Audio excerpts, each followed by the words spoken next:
Hi, this is Lindsay and welcome back to my channel. So February slipped away from me and I forgot it only had 28 days. So I did not totally finish this mixed media junk journal project with me. So we are going to go ahead and do that today. We're going to finish it off. There's 3 parts left. This might be a little bit of a long video, but we're going to get it done. And I had already filmed the cover, but I'm just going to have to talk you through that because I was trying a new lighting and setup, which didn't work.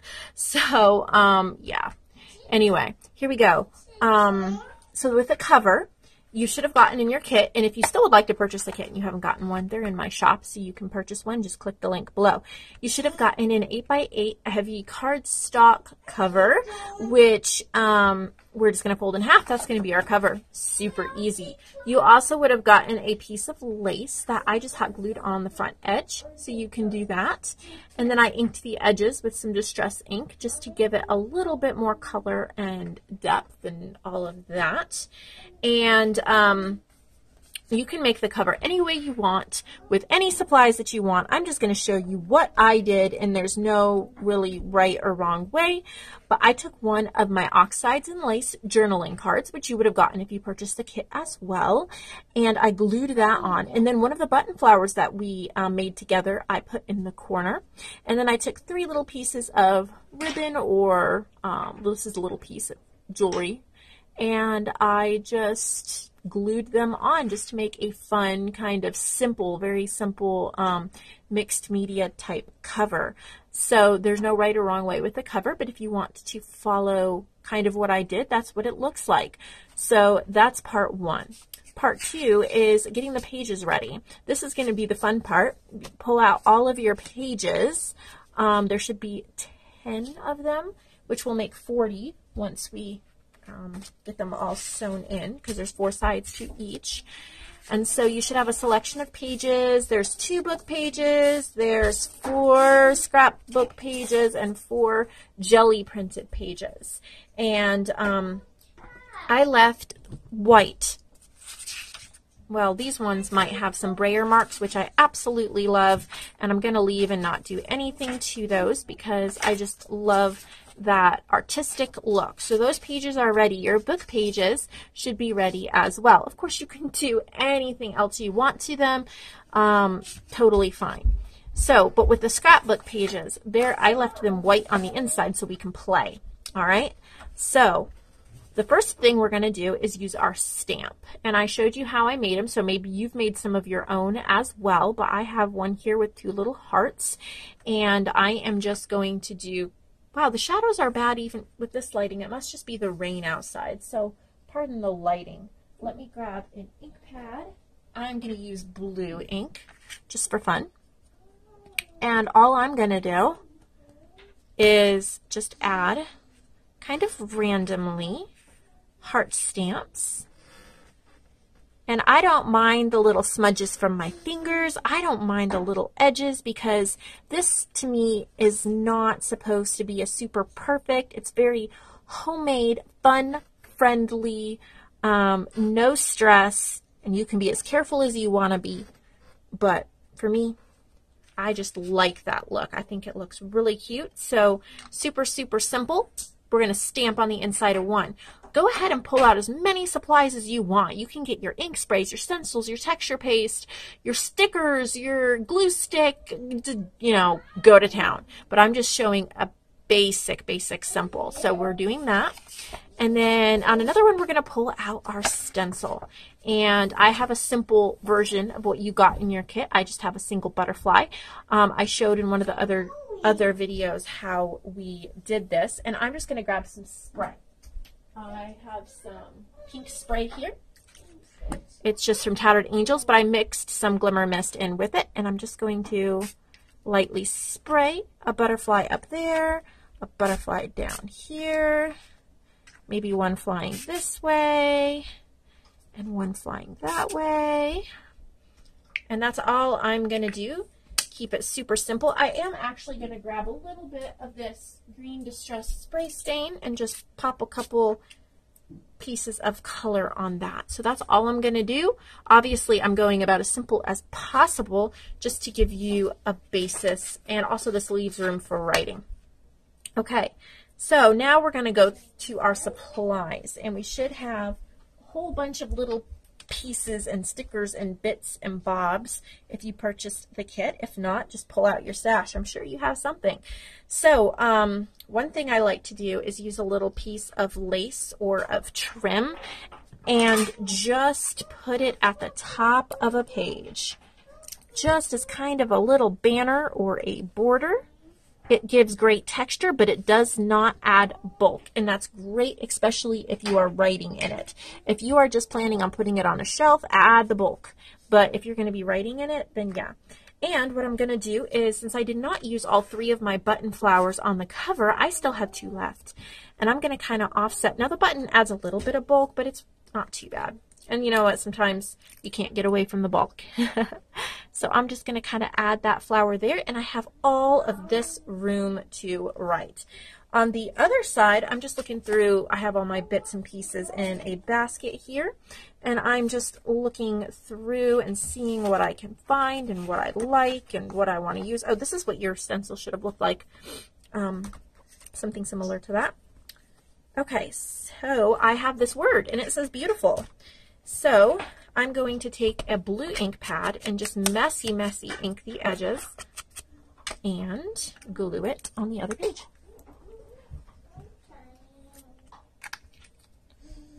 Go, and we're just going to put it going this way.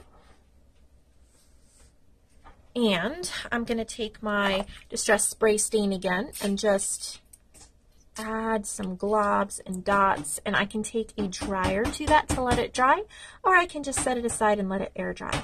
So I like to leave lots of writing space so that I can actually use this to write lists, shopping lists, to-do lists, things like that in there. So I'm not covering the whole space. I'm just kind of adding a fun frame. All right, we've got one more. We're going to go back through our little bucket of scraps, and we have these inchies from Digital Collage Club, and I think they're absolutely amazing. So I'm going to take a couple of them and just glue them down on the page. I love how there's so much character in them. Oh, I'm cutting off screen. You guys can't see me while I'm talking here. They're different colors, different techniques, but yet they really form a cohesive whole. So I'm just going to take 3 of them. And do go to digitalcollageclub.com so that you can get her stuff, because you would have only gotten a couple of these in this kit. And yeah, you need more than a couple. She has got hundreds of different options. And a really great membership opportunity too, where you can become a member and then you can get access to all of them, which is what I have. She kindly gifted me a membership. And so then I'm just putting those inchies around so that I have some of that amazing color. And then I'm going to come back with, I have tiny butterflies on this stencil.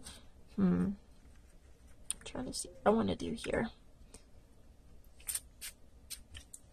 Come in a little bit with my pink. This is just quick playing. Go. And then down in this corner, I'm going to just flip this over because it still has some ink on it. And before that dries, I'm going to press it down. Oh, it already dried. Well, you can't have everything, unfortunately. There we go. And I really like the look of that. I'm using the same 2 colors to kind of pull everything together. And if you look, the pages are starting to cohesively match as well. So I believe, did we do all of them? I think we did all of them. And then, yep. And since I didn't spray this one and I sprayed the other ones, it's really begging to be sprayed, but I'm just going to use the pink on it and add a little bit of pink spray. And that's really pretty. So those are going to dry, and once they're dry, I'll come back and we'll get them sewn into the journal so this can be completed. And I'm back, and we're ready for part 3, the final part. And we're going to go ahead and get these pages stitched in and do some final touches. So when we're creating our signature, I like to think about what page do I want to see when I open this up first, and I think I want to see these bumblebees.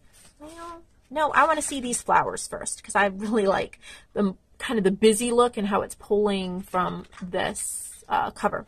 So we're going to start with this one, and then I got my other pages here, and there is no right or wrong way. I'm just going to start putting them all together, just one inside the other.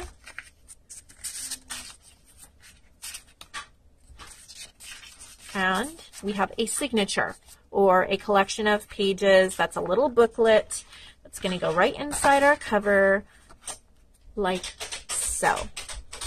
So there's lots of ways that we can attach this.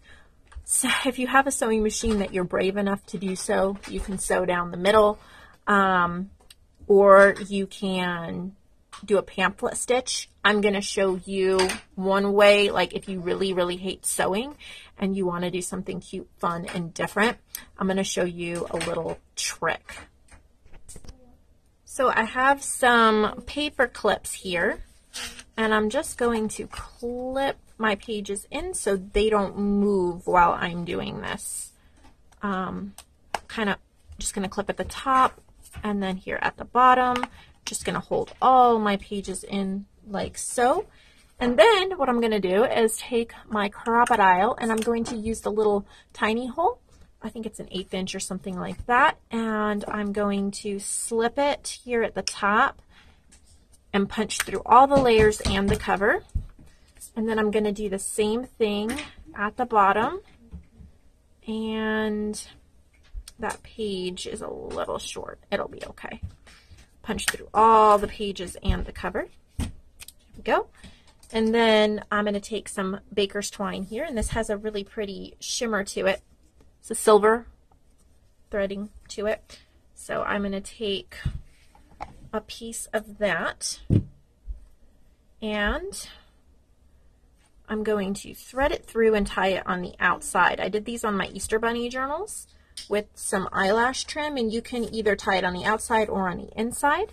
But since I'm trying to add, that little piece of silver doesn't want to come through, since I'm trying to add more interest and texture to the cover, I think I'm going to tie a bow on the outside. So then all you have to do is thread it through. No real needles or sewing required, as long as you can get it through the hole.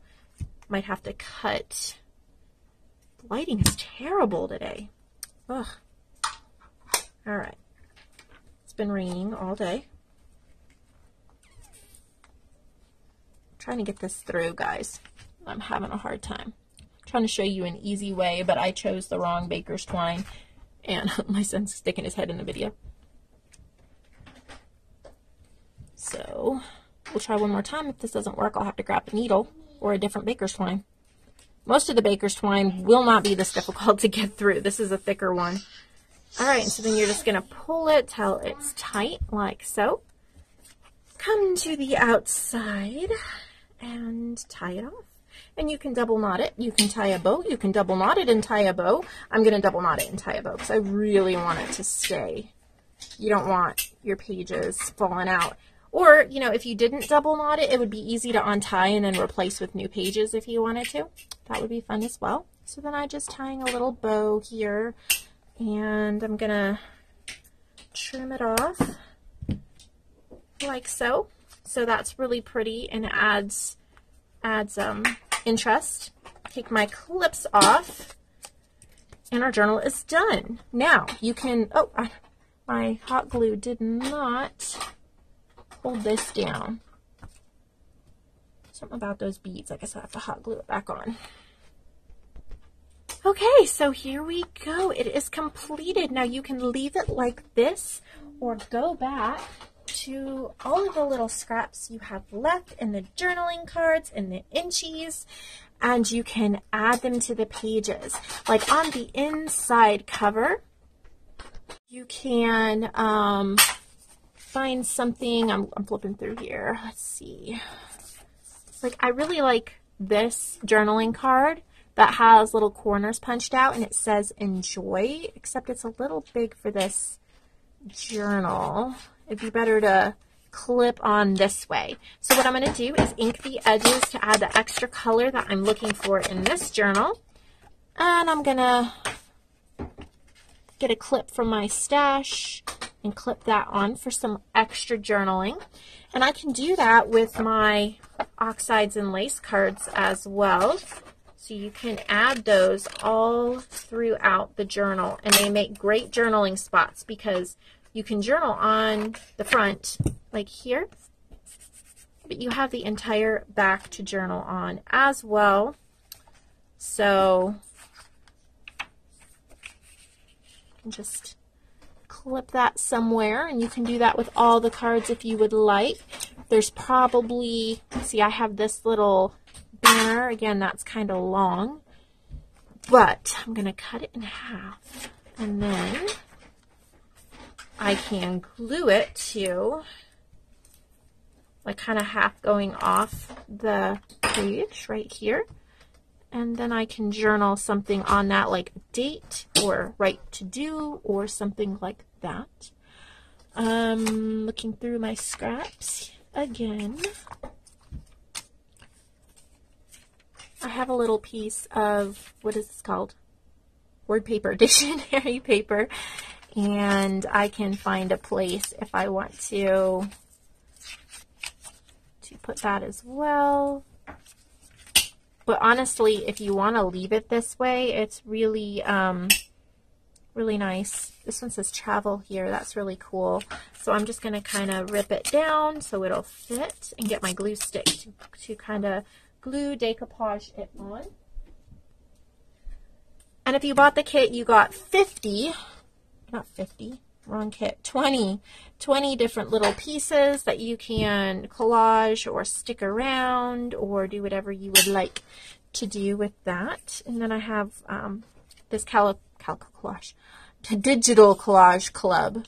I love how we all have similar names and we all say Creations or Create or Club or something on it, and they start running together. Even though I know the difference, my mouth comes out with something else. So that's what you can do, is just like grab your little pieces. I love this little piece of ribbon that has like a strawberry on it, so I can glue that as part of a banner as well. And then you just keep doing that to build up your journal any way you want, as much or as little as you want to do. So as you can see, it looks amazing when you have the book pages next to the stamping. You have the jelly printing next to sprays and scrapbook papers, and it just looks so great together, and it is so much fun to write in, to slip in your purse, do something like that. So I loved making this with you all. I hope you did too. I do have kits available, I keep saying that, but buy the rest of them out for me so I don't have to keep them in my shop. But anyway, I guess I can always, too many words, people. All right, so I hope you have a wonderful day, and very soon we're going to be starting our junk journal dashboards and our envelopes and how to make those. So have a wonderful crafty day.